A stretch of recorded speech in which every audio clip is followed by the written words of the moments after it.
Should we move to China? Welcome to Chinese news. Comes from China. China. China. It's not racist at all, no.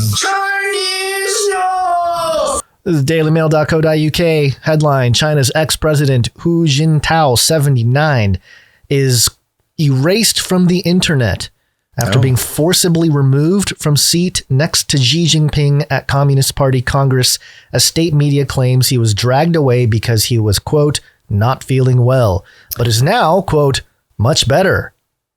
Sounds like they drugged him and dragged away for not feeling well.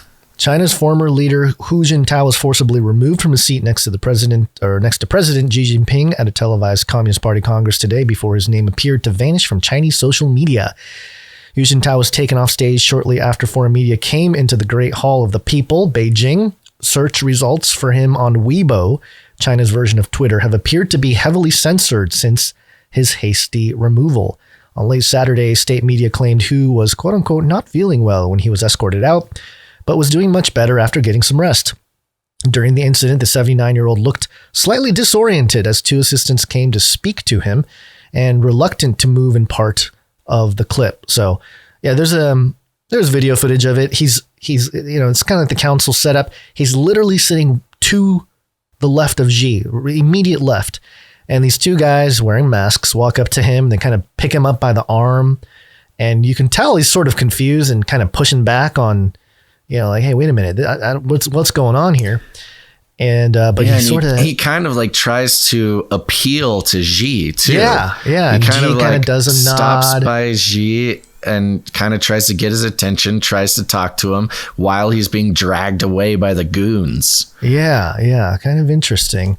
So first off, this guy Hu Jintao, I don't know that we've heard so much about him, but he was the president prior to Xi Jinping. And during his term of office, he reintroduced state control in some sectors of the economy that were relaxed by the previous administration and was conservative with political reforms. This is from Wikipedia, by the way. Along with his colleague, Chinese Premier Wen Jiabao, who presided over nearly a decade of consistent economic growth and developed that cemented China as a major world power. He sought to improve socioeconomic equality domestically through the Scientific Outlook on Development, which aimed to build a quote-unquote harmonious socialist society that was prosperous and free of social conflict. That's what this guy wanted. And Xi's like, no, that's too utopian. Well, that's the PR at least. Yeah, that's the PR. That was the marketing. That was good. Well, Xi just locked in his third term. He basically, did what everybody knew he was going to do, which was finagle the government into letting him be president for life.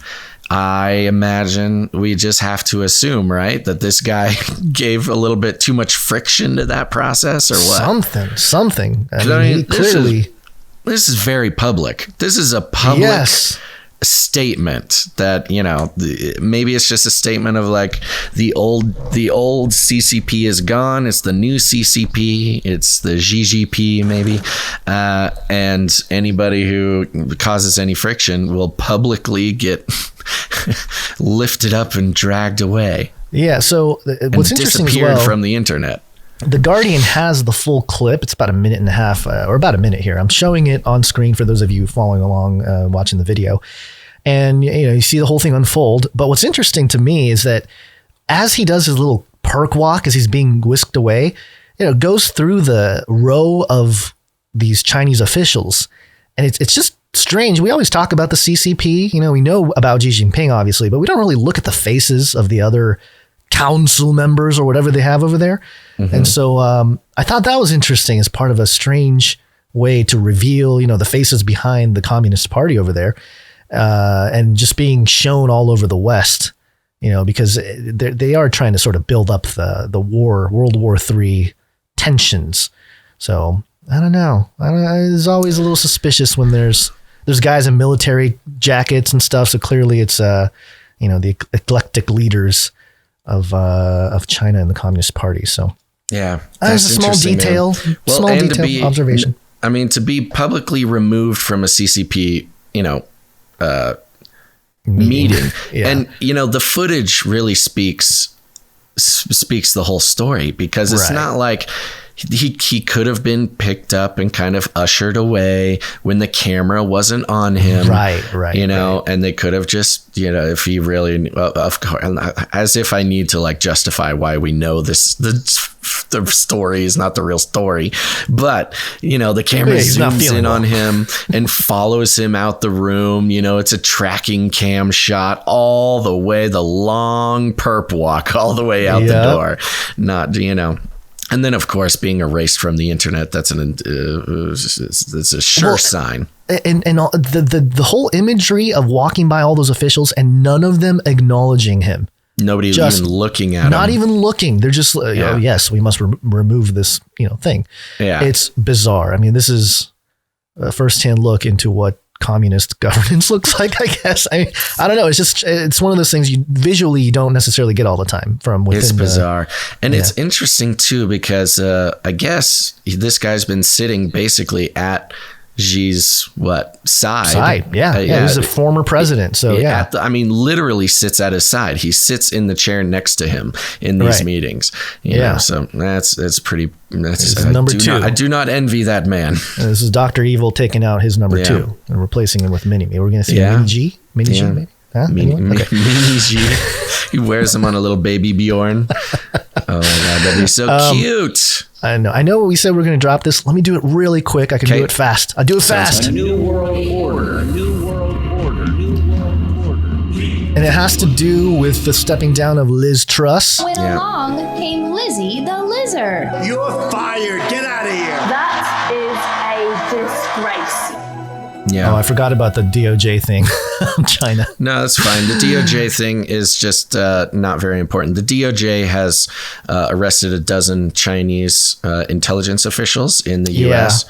for trying to, promote corporate espionage, stuff like that. So things are moving, but. And we talked about the Confucius Institute in that context, and I found a document that's literally the Confucius Institute document that has an entire section on Hu Jintao and his influence. The guy who just got whisked away is a whole segment of this document. So so he's a very influential fella. So for him to totally disappear means something bad happened. Yeah.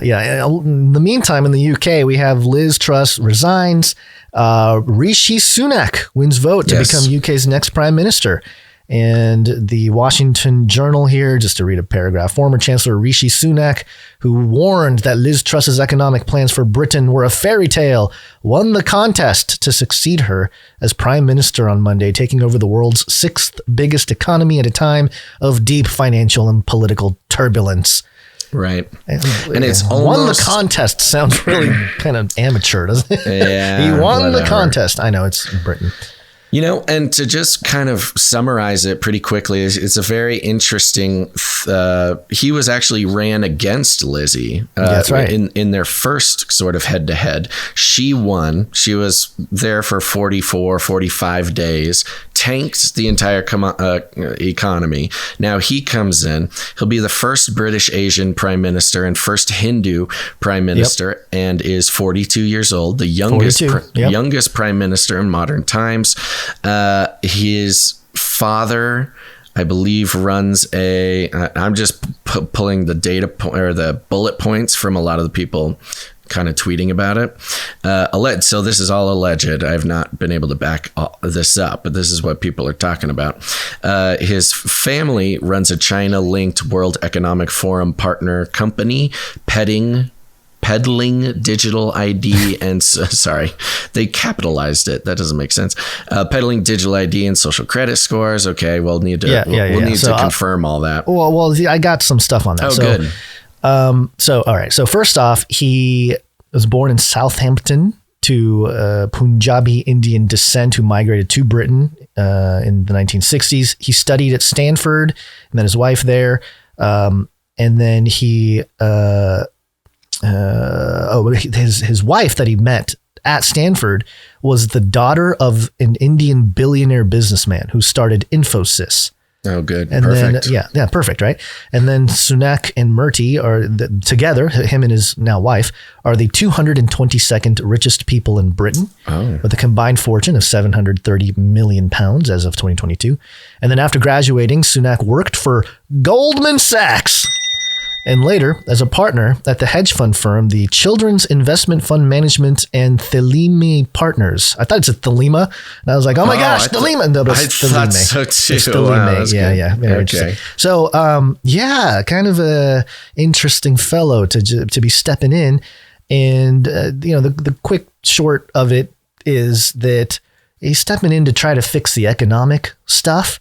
And I find that very interesting because I'm sure they've got a plan. I don't think I know they're all Liz to come in and crash the whole thing, and then get your WEF guy to come fix it for you. Yeah. So there's a document in 2019 called U.S. Banking Sector: An Investment Opportunity, and in it just the word "new" pops up all the time in the document. New project coming to the UK, new digital and physical businesses, new regulations and protections for both businesses and whatever, new payments architecture, new technology, new payment method, new economy, which is being driven by technological developments, on and on it goes. So a nice technocratic beast super system. Technocratic. And it does talk about tracking.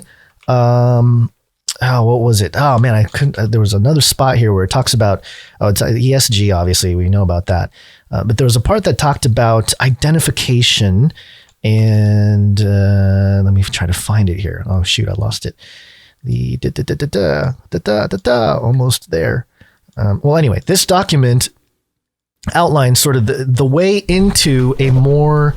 Here we go. Security and transparency. One system described as a global digital identity and widely adopted by banks working by analyzing billions of real-time transactions across the UK and many other countries, coupled with additional data including device, geographical, behavioral, and threat intelligence input to identify suspicious transactions and potential criminal activity. It's always security and transparency, under the name of security and transparency, that they're really rolling out all the surveillance.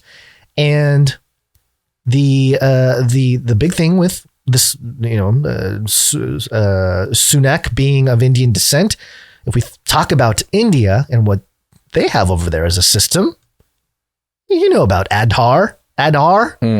Is that the caste system? No, Aadhaar is the 12-digit unique identity number. It's a digital, the social credit score digital system. biometric ID system. It's the world's largest biometric ID system. World Bank chief economist Paul Romer described Aadhaar as, quote, the most sophisticated ID program in the world, considered a proof of resistance and not a proof of citizenship. Aadhaar does not itself grant any rights to domicile in India. So that's the system they got out there. And there's all kinds of ads and stuff you can look at. The Aadhaar Act of 2016.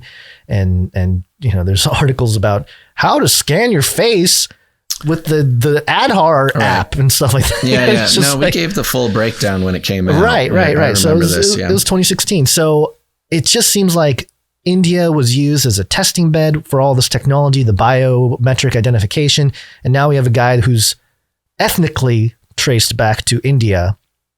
And I looked up, it's about a million people in the UK that are, from India. So it's small population, but not insignificant. You know what really bugs me about him?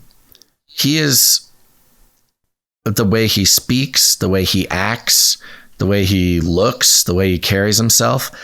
It's like he went to the same, training school or program, like cyber robot programming, whatever, as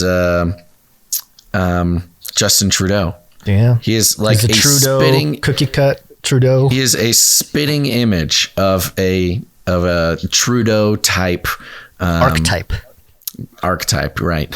And it's same with Trudeau. I believe was the youngest for Canada. Right. This guy's the youngest for the UK. It's the World Economic Forum has a very simple and effective plan that they like to. They're good at implementing plans. Implementing in public. Yeah, they're just doing it. And it takes these kind of annoying, like semi-handsome guys with big ears to kind of execute the plan publicly. It's really interesting. No, nothing wrong with it. I'm just saying they've got a lot in common.